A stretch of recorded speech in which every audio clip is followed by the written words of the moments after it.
Thank you all for coming here to Brattleboro Museum and Art Center for this community cinema showing of Me Facing Life, a Centoya story, directed by Daniel Berman.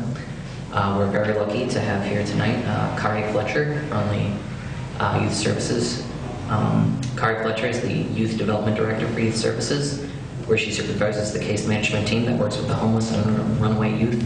Kari has extensive experience in youth development work, homeless outreach, substance abuse prevention, and housing advocacy. Kathy Waters, we also have here from Youth Services, who is the program director for several youth services programs, including court diversion, teen alcohol and safety program, the balance and restorative justice program, working with youth on probation, and the young moms mentoring program. We're very happy to have them there. Thank you all for coming.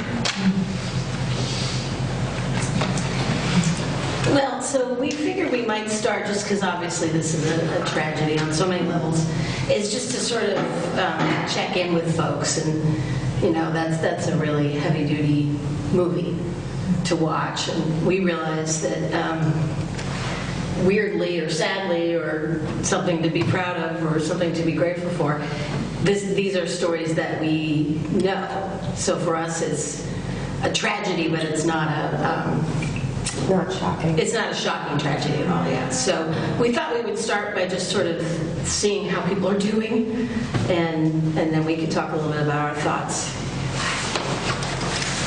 Any thoughts?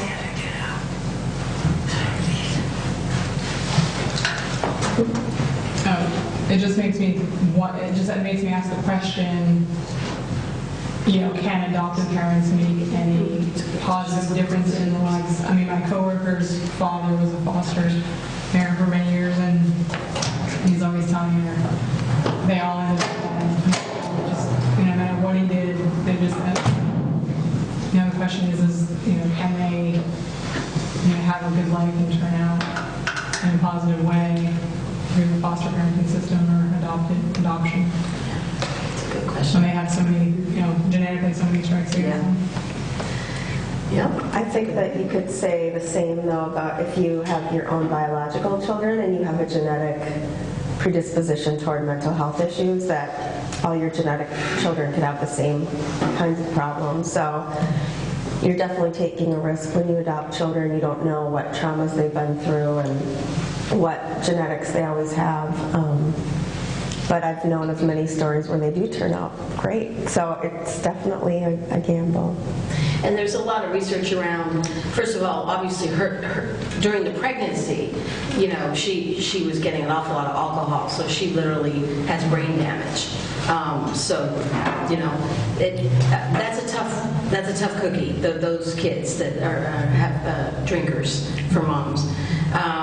And then the first 3 years of life are incredibly important. I mean, we're finding way more out about those first 3 years of life and the development of the brain. And it's scary, to be honest with you. I mean, some of those things, if there's a dissociation, it's real hard. The thing that I find interesting about Centoya, though, is, I don't know if you saw the difference between when she first started talking when she was 16 and when she was 18. She started to actually, she said she was developing a personality.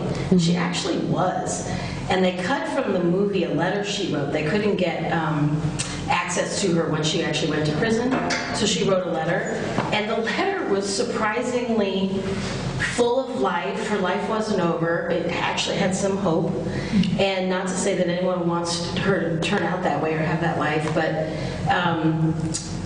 even in this situation, I think we saw some, you know, when she started to get those light bulb moments and she started to draw those lines with the men, you know, that's a real thing. So I don't think we can ever write anybody off, you know, whether we adopt or whether we're just in their lives in other ways.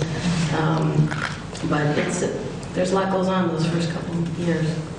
I was also very impressed with the way that she changed and the connections that she made. And I wonder if you had any thoughts about what were the interventions at that stage? What were the things that made it more possible for her to start to unravel herself and, in a positive sense, to untie the knots? Well, I've definitely seen prison as actually, in jail, is actually sometimes for some people who leave totally chaotic lives, right? Right out of the womb, there is chaos.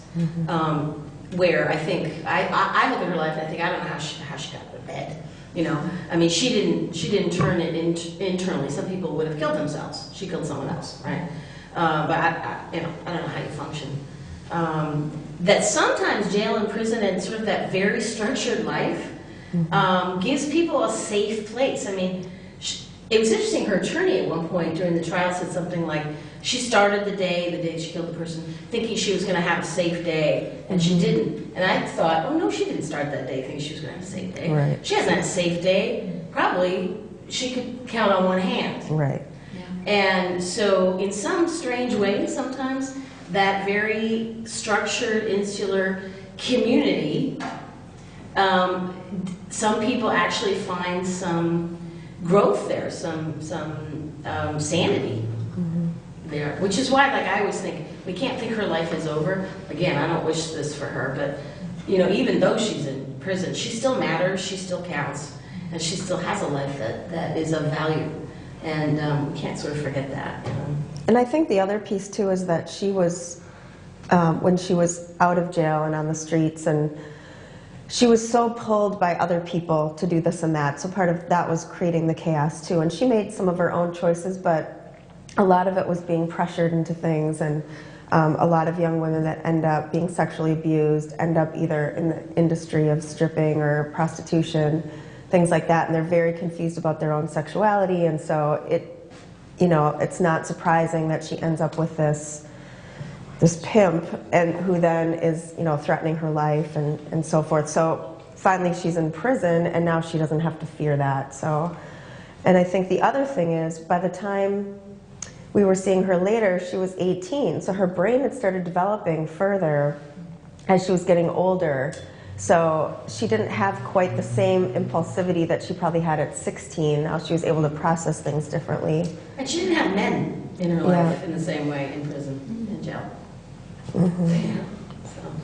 So it also almost sounds to me a little bit like what you're saying here, is that there are certain rehabilitative properties to their time in prison, which, I mean, that's all, I know it's kind of a buzzword, and that's sort of something that a lot of people don't like to think about, and I personally don't like to think about that very much, but we heard in the closing statement, I guess it was the DA, what I'm hearing from you is that that time might be really beneficial to think through your life. Is that what you're... Yeah, again, I mean, it's not what I would pick, right? You know, I agree with the doctor who said, you know, it's not right to take a youth and put them in life for, put them in prison for life. You know, her brain is not done developing. She's been through major trauma over and over again. I mean, where is our compassion? Where is our responsibility? It's just unbelievable, right? Yeah. However, people sometimes find ways to thrive, you know. So I think she's starting to take it as some sort of opportunity for herself. I don't know how much the system itself was promoting that. I mean, she had a couple people that were chatting with her. Her adoptive mother was hanging in there with her, and you saw softness towards her adoptive mother when you didn't earlier in the movie. So, you know, what I call rehabilitative, you know, I just think it was something that she was able to carve out sort of a different reality for herself. And I think ideally where we like to see that happen is that we catch them before a tragedy happens, and we get them into treatment or the retreat or someplace where they can get that same type of support, but they won't be stuck there for the rest of their life, and they'll be able to come out and be productive. What this movie brought up for me is it seems like we have a real disconnect between what's going on with like mental health and treatment and services and such, and then the punitive legal system. And it seems like people, you know, walk that line where they're not productive individuals, they're not leading positive lives, and they don't really have the skills and ability to do so for whatever reason. And then so you can like really go from like, okay, now you're eligible for services, oh no, wait, now you're eligible to be in prison for life. And I think it's a really mixed message. It's really hard to get people. I mean, this film for me had a difficult part. I work with adults with mental illness, and you know, when they were doing the verdict, and it just reminded me of a client I had who, you know, she'd been on drugs, she's had a terrible life, you know, everything kind of the same as this, really bad circumstances. And here we were like 4 years later, she had been supposedly off drugs for a while, was in a housing program. And my biggest thing is that, like, you know, we're talking 4 years after the crime or whatever, and people are actually trying to make a difference. And suddenly she's slapped back on the hand and she's back in prison for 2 or 3 years. And I'm just like, how is that going to help anybody rehabilitate? How is that? Oh, I don't know if I have a point here, though. What's our point as a society? Like, what are we trying to tell people, or what do we want? And to me, really, you know, we have to think about rehabilitation. Look at her. Look at her. Don't look at what we expect, or, you know, what we want her life to be, or who we want her to be. We have to look at her and what she's been through and who she is. And so what does rehabilitation look like for her? It might be, no, it's not might, it will be 2 steps forward, 3 back. 2 steps forward, 1 back. Which, by the way, is the same thing in my life and yours. It's just hers is you know, on this sort of epic scale, right? So, you know, sometimes I think you know, it's about looking at the actual person, the actual situation. Maybe she's in some sort of, you know, residential program. Maybe she's in a hospital. Maybe she, you know, I'm not saying she should be, you know, coming to youth services drop-in night. You know what I'm saying? So it's not that, because it's not fair to her either. That doesn't really actually help her, nor does it help us in society. So, but, you know, it doesn't mean rehabilitation put a bow on her, yay. You know, I mean, she is traumatized. And so we have to, if it's our job as a community that has compassion and cares about people, then we have to deal with that truth and do the best that we can, whatever that looks like. And I had the experience, I don't know if you have this being in the field, but I'm watching this, and part of my experience was, you know, right now we are going through economic crisis, right? And that's true, and it's hard on everybody. Probably everyone in this room is nervous about economic things right now. However, where both the federal and the state government are looking to make cuts that are the deepest are to people trying to help the Centoyas of the world, and then you know, before Centoya gets to that moment, trying to help Centoya's mom, right? Or trying to help Centoya's grandmother, right? I mean, talk about generational, right? It's so clear. And really, you're going to cut? I mean, it's just unbelievable that that is what's on the chopping block, you know? And it's just impractical. Like, you could pay me now, you could pay me later. Centoya's going to cost a fortune. Spending the rest of her very young life, you know, she's going to live a long time. And it's also just wrong. It's just humanely wrong. And, you know, why aren't we saying, wait, we got to do better than that, you know, as a government, as a society, as humans that can step up and help, you know, get involved, volunteer, give money, whatever the heck it is. Like, it's just not good enough. Like, it's really not good enough. We're so wealthy as a community, as a country, you know. And mental health is the thing that, it's so annoying. I mean, the work that we do, you know, we deal with these situations and they say, here's $5, figure it out. Really? You know, that's why I got really, you know, angry about it. I'm actually curious, do you know the intentions of the filmmaker? What was her purpose in making this film? Does she have a broader... I actually don't. It hasn't been released fully as a full documentary, so we've only seen pretty much this through Independent Lens. But the Independent Lens website, which is linked through our website, brattleboromuseum.org, does have a fair amount of information on the film on it, and an essay from the filmmaker that you might want to check out. And you folks should know that here in Vermont, routinely, and in our area here, 16 and 17-year-olds are tried in district court, adult court. They are not tried, routinely, often they are not sent to family court. And a part of it is because when they hit 18, they'll age out. And so the state's attorney is concerned, you know, about that. And I'm not talking about murder. I'm talking about misdemeanors, low-level crimes. And it will, if they have a conviction, that will stay with them for their entire adulthood. They won't be able to get financial aid for college. They won't be able to join the military. They won't be able to get public housing. You know, and these are young, these are still kids. And it happens all the time, and it's an issue that Youth Services is really working on, because we have to treat youth like youth. It's just not okay. Can you explain that about the decision to try somebody as a child or as an adult? I never understood that. If somebody is a child, how is it that someone's making a decision about that? Who makes it? What's the criteria? Well, it's the state's attorney most of the time, and they decide sort of which direction a case will go, whether it will go to family court, which is juvenile, or whether it will go to district court. So we have youth district court and adult district court, but those are convictions that stay with that person. The criteria, I don't know. Like I said, there is a concern that they will age out, and so in other words, if we really help them, they just turn the magic age of 18 and all the consequences go away, and that is that so good, But there is a statutory framework that specifies certain offenses that can be tried either in district court or in family court, and the state can bring charges in the district court, and there may be an opportunity to petition to move to family court to be tried that way, and then it would be a judge who would make a decision, as it was in this case. It started in the court with the proceeding to determine where she would be tried, and that made all the difference in her case. If she had been tried as a juvenile, she may still have been found to have committed the same offense, but the consequences would have been completely different. And it was the judge who was hearing a lot of evidence in order to make a decision based on the statutes in that state about which form would be more appropriate.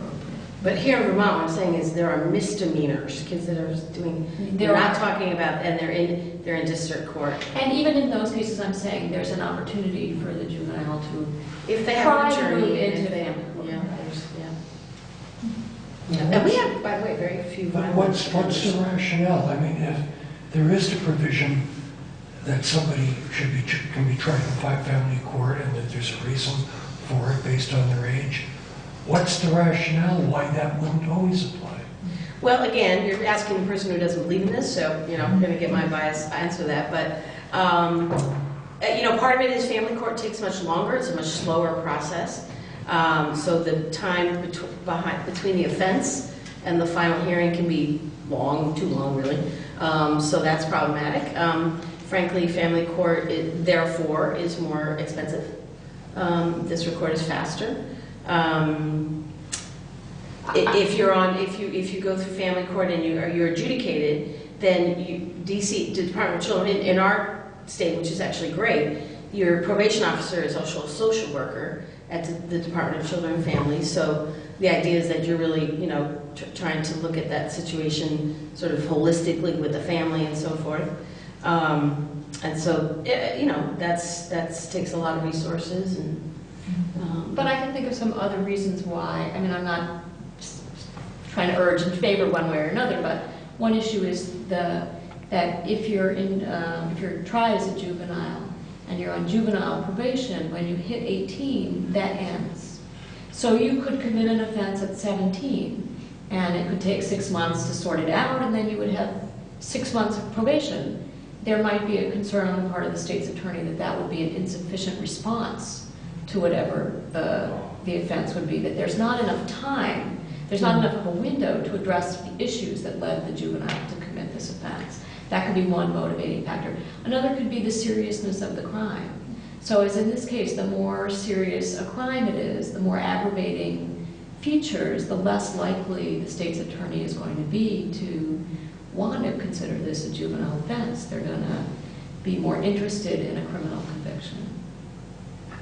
Again, I can get you some data because we are seeing 16-year-olds, so the window is not that short, and we are seeing low-level offenses. So that's the concern that we have at youth services. So it said in this movie that it was like 54 years was at least the life sentence in Tennessee. So where does Vermont fall with that? Someone? I don't know. Okay.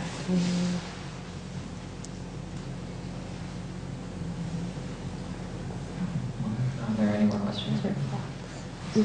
So I'm curious, so what do you suggest? So if we as concerned citizens want to help, change the circumstances for these youth, then what can we do? As far as legally, or as far as helping them before they get to this point? Will either any change in the laws or changing, helping to change the system? I mean, are there groups working on that? It's the idea of the district court thing, yeah. It's been a long going debate in Vermont, statewide and locally. And so we definitely are in discussion with local state's attorney and with our legislators about these issues, and we could certainly assist you in getting more information and figure out how you might want to plug into that. For sure, and I think that's really great. The other thing is just to get involved. If Centoya tugged on your heart and you're thinking, gee, how can we avoid this? Or, in court diversion, we have community members that volunteer to hear young people as well as adults in our community who have made offense and use a restorative justice approach. So that looks much more at taking responsibility for the incident and what was the harm done to any victims, which are the obvious victims, but also, like we would say to Centoya, her adoptive mother was a victim, and so forth and so on. And then look at the harm done to the community, how did you impact the community? And look at the harm done to yourself. What are the underlying issues that got you to that moment of making that bad choice? And then how do you repair that harm to all three, to the victims, to the community, and to yourself? And so we have community members that volunteer to hear people's willing to take responsibility and repair the harm done and sort of give them honest feedback as community members, and then they develop a contract together, and the person then hopefully goes off and does that contract and then diverts from court. The case is gone. So you can volunteer, that you can be a big brother, big sister. We have a career development program. We have a program for young moms in Bells Falls where we mentor them. Obviously, that I think about her mom. You could always help financially. Whatever, there's a million ways, not just youth services too, there's a million ways that people can find that, speaks to who you are, how much time you have, and just to make that difference. Because, honestly, these kids, I feel like they really do know when people care about them. I mean, I don't know if you find that with your case managers. Absolutely, yeah. And what can be done for people who are the Centoyas, who are actually these kids in prison for life? I mean, are there any sort of programs where they get visits, or you can letter exchanges or something? I mean, I know those aren't much in the long run, but do you know of any programs that specifically help these people? I don't, but I have to admit, I thought about that. Yeah, as I was watching it, I was thinking, oh man, I bet she's so lonely. Yeah.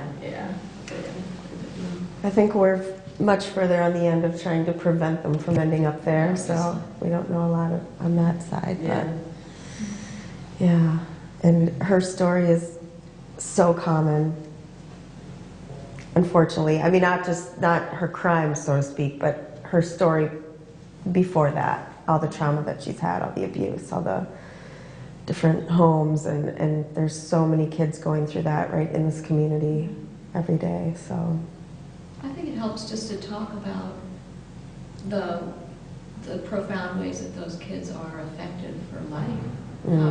How profoundly their brain development has been affected by those prenatal and early life experiences, and how that really affects how they think about the world, how they interact with people, and how they develop as people. And we're only beginning to really understand and appreciate that, and that's a really big piece, I think.